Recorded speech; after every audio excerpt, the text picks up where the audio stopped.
கொண்டு வந்துள்ள ஒன்றிய பாரதிய ஜனதாவின் கைப்பாவையாக செயல்படும் இந்திய தேர்தல் ஆணையத்தை கண்டித்து மத சார்பற்ற முற்போக்கு கூட்டணியின் சார்பில் இன்றைக்கு மாபெரும் கண்டன ஆர்ப்பாட்டம் நடந்துட்டு. நீக்காதே நீக்காதே நீக்காதே நீக்காதே தமிழர்களின் வாக்கை நீக்காதே, தமிழர்களின் வாக்கை கைவிடு கைவிடு கைவிடு கைவிடு கைவிடு கைவிடு கைவிடு கைவிடு எஸ்ஐஆரை கைவிடு, எஸ்ஐஆரை கைவிடு எஸ்ஐஆரை கைவிடு, எஸ்ஐஆரை கைவிடு. பாரதிய ஜனதாவே பாரதிய ஜனதாவே பாரதிய ஜனதாவே பாரதிய ஜனதாவே பாரதிய ஜனதாவே பாரதிய ஜனதாவே பாரதிய ஜனதாவே பாரதிய ஜனதாவே புறவாசலில் நுழையாதே, புறவாசலில் நுழையாதே புறவாசலில் நுழையாதே, புறவாசலில் நுழையாதே. கவனமாய் இருப்போம் கவனமாய் இருப்போம் கவனமாய் இருப்போம் கவனமாய் இருப்போம் கவனமாய் இருப்போம் கவனமாய் இருப்போம் கவனமாய் இருப்போம் கவனமாய் இருப்போம் பாஜகவிடம் கவனமாய் இருப்போம். பாஜகவிடம் கவனமாய் இருப்போம்.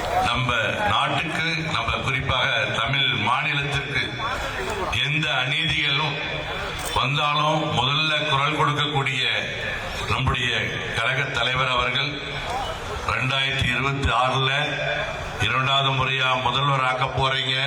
அதை யாராலும் எந்த சக்தியாலையும் தடுத்து நிறுத்தவே முடியாது.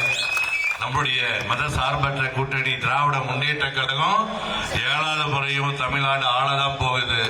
மோடி எந்த கூக்குரலிட்டு எந்த பின்போத காட்டி வந்தாலும் அதை முறியடிக்கக்கூடிய ஒரே தலைவர் முத்துவேல் கருணாநிதி ஸ்டாலின் என்பதை உறுதிபட சொல்லிக்கிட்டு இந்த கண்டன முழக்கத்தை எழுப்புவோம். பறிக்காதே பறிக்காதே பறிக்காதே பறிக்காதே வாக்குரிமையை பறிக்காதே, வாக்குரிமையை பறிக்காதே பறிக்காதே பறிக்காதே பறிக்காதே பறிக்காதே வாக்குரிமையை பறிக்காதே. வாக்குரிமையை பறிக்காதே.